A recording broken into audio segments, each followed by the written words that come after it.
Hello everyone, जय हिंद। आप सभी को फिर से स्वागत करता हूं और एक नए कमाल के वीडियो में। दोस्तों, इस वीडियो में हम बात करने वाले हैं इंडियन आर्मी का जो क्लर्क होता है उसका मेरिट लिस्ट किस तरह से बनता है, क्योंकि यहाँ पे कई सारे व्यूवर्स, कई सारे कैंडिडेट का हमारे वीडियो पर ये कमेंट्स आ रहा था कि सर जी हमारे लिए ये वीडियो बनाइए कि इंडियन आर्मी का जो क्लर्क का पोस्ट रहता है उसका जो मेरिट लिस्ट बनता है वो किस तरह से बनता है। क्योंकि आप सभी को पता होगा जो इंडियन आर्मी का क्लर्क का टेस्ट होता है वो सिर्फ रिटन एग्जाम होता है और उसमें ही आपको मार्क मिलता है। और अगर फिजिकल की बात करें तो यहाँ पे फिजिकल का मार्क ना के बराबर रहता है।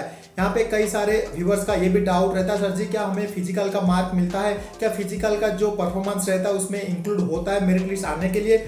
दोस्तों, वीडियो में बने रहे, मैं पूरा डाउट क्लियर करने की कोशिश करूंगा आप सभी का कि आपका जो मेरिट लिस्ट किस तरह से बनता है, कितने मार्क रखने पर आपका मेरिट लिस्ट में नाम आ सकता है, क्या वाकई में आपका जो फिजिकल टेस्ट का मार्क मिलता है या नहीं भी मिलता है, और अगर आपका परफॉर्मेंस देखा जाता है तो किस तरह से देखा जाता है। तो फ्रेंड्स, वीडियो में बने रहे, वीडियो काफी इंटरेस्टिंग प्लस नॉलेजेबल होने वाला है। वीडियो स्टार्ट करने से पहले आप सभी को एक प्यारा सा रिक्वेस्ट करना चाहता हूं, अगर आप हमारे चैनल पे नए हो तो चैनल को सब्सक्राइब करके जरूर जाइए, उसके साथ साथ बेल आइकन का भी नोटिफिकेशन दबा दे, क्योंकि आगे मैं कोई भी वीडियो डालूं तो आपको पहले नोटिफिकेशन मिल सके। So without wasting any more time, let's begin.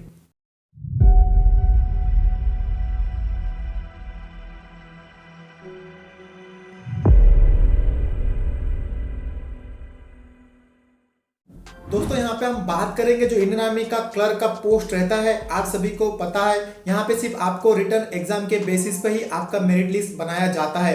यहाँ पे आपको जो फिजिकल का टेस्ट आपका मार्क जो रहता है उसमें नहीं मिलता है। फिर भी यहाँ पे कई सारे व्यूवर्स का ये डाउट रहता है, सर जी क्या वाकई में फिजिकल का टेस्ट का मार्क नहीं मिलता है, जो हम परफॉर्मेंस करते हैं फिजिकल टेस्ट में उसका कुछ भी इफेक्ट नहीं पड़ता हमारे मेरिट लिस्ट में। फ्रेंड्स, मैं बताना चाहता हूं आपका जो फिजिकल टेस्ट होता है इंडियन आर्मी क्लर्क में, उसका जो परफॉर्मेंस का आपका देखा जाता है जब मेरिट लिस्ट आता है। यहाँ पे ध्यान से जरूर सुनिए, यहाँ पे कई सारे व्यूवर्स का ये डाउट रहता है, सर जी ये मार्क इसमें इंक्लूड नहीं रहता है, उसका जो परफॉर्मेंस देखा नहीं जाता है।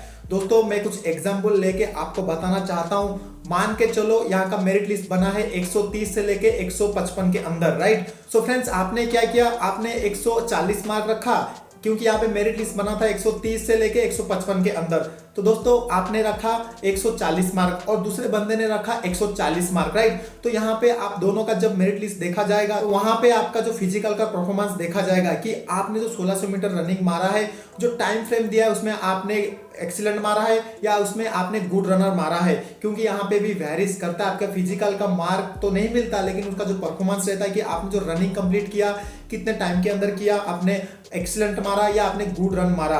अगर उसके बाद देखा जाता है जो बीम पुल अप का रहता है, जिग जैग बैलेंस रहता है, चाहे वो 9 फीट डिच का जंपिंग रहता है, उसके हिसाब से आपका परफॉर्मेंस देखा जाता है। तो फ्रेंड्स, आप मान के चलो आपने 140 मार्क रखा है और दूसरे बंदे ने भी 140 मार्क रखा है। और अगर मैं बात करूं किसका मेरिट लिस्ट में नाम आएगा, दोस्तों यहाँ पे मैं क्लियर बताना चाहता हूं, अगर आपने रनिंग में एक्सीलेंट मारा है तो वहां पे आपको सिलेक्ट किया जाएगा, और दूसरे बंदे ने रनिंग में गुड मारा यानी कि टाइम फ्रेम के अंदर वो नहीं मार पाया, उसको गुड रनर का माना गया, तो उसका मेरिट लिस्ट में नाम नहीं आएगा, आपका मेरिट लिस्ट में नाम आएगा, क्योंकि आपने एक्सीलेंट मारा है कुछ टाइम फ्रेम के अंदर, जो टाइम फ्रेम दिया जाता है उसके अंदर आपने अच्छा खासा रनिंग कर लिया, तो फ्रेंड्स वहां पे आपको सिलेक्ट किया जाएगा। तो क्लियर, आप शायद समझ रहे होंगे मैं जो भी कोशिश कर रहा हूँ समझाने की। सो फ्रेंड्स, अब बात करते हैं दूसरे फैक्टर को लेके, यानी कि मान के चलो आपने भी रिटन एग्जाम में 140 मार्क रखा है, दूसरे बंदे ने भी रिटन एग्जाम में 140 मार्क रखा है। अगर फिजिकल की बात करूं तो दोनों ही बराबर हो, यानी कि उसने भी रनिंग में एक्सीलेंट मारा है और आपने भी रनिंग में एक्सीलेंट मारा है। तो फ्रेंड्स, आपके मन में डाउट होता होगा कि इसमें किसको सिलेक्ट किया जाएगा मेरिट लिस्ट में। दोस्तों, यहाँ पे आपका एज देखा जाएगा, जिसका एज जल्दी निकल रहा है, जैसे कि 23 साल के लगभग लास्ट साल है उसका, तो उसको मौका दिया जाएगा इंडियन आर्मी ज्वाइन करने के लिए। मान के चलो आपका 19 साल या 20 साल हो रहा है, दूसरे बंदे का 22 या 23 साल हो चुका है, उसको ज्यादा मौका दिया जाएगा, क्योंकि उसके बाद उसको मौका नहीं मिलेगा क्योंकि उसका एज लिमिट खत्म हो जाएगा। तो दोस्तों, यहाँ पे भी ये फैक्टर वेरीज करता है एज लिमिट के ऊपर। तो फ्रेंड्स, मैंने आपको बताया कि जो मेरिट लिस्ट बनता है इंडियन आर्मी क्लर्क का किस बेसिस पे बनता है, ऐसे कौन से फैक्टर है जो आपको मेरिट लिस्ट में आने के लिए आपका नाम आ सकता है। तो दोस्तों, मैंने क्लियरली बताया कि एग्जाम और जो फिजिकल का टेस्ट होता है उसका बहुत ही वैल्यू होता है।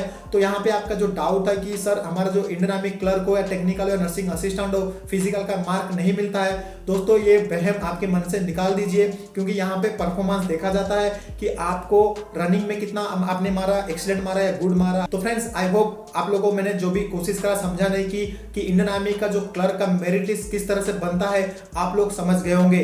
दोस्तों और एक बात बताना चाहता हूं, जो मैंने मेरिट लिस्ट का जो मार्क बताया कि 130 से लेके 155, ये कोई एग्जैक्टली आपको नहीं बता सकता, मैंने ये एग्जाम्पल लेके बताया है। तो फ्रेंड्स यहाँ पे जो इंडियन आर्मी का जो क्लर्क का मेरिट लिस्ट आता है वो 140 से लेके 160 के अंदर अंदर ही आता है, राइट। क्योंकि ये अलग अलग डिपेंड करता है अलग अलग रैली के ऊपर, क्योंकि यहाँ पे अगर ज्यादा बंदे सिलेक्ट होते हैं और अच्छे खासे नंबर लाते हैं रिटन एग्जाम में तो वहां पे उनका जो मेरिट लिस्ट है ऊपर भी चला जाता है, कभी कभी नीचे भी आता है।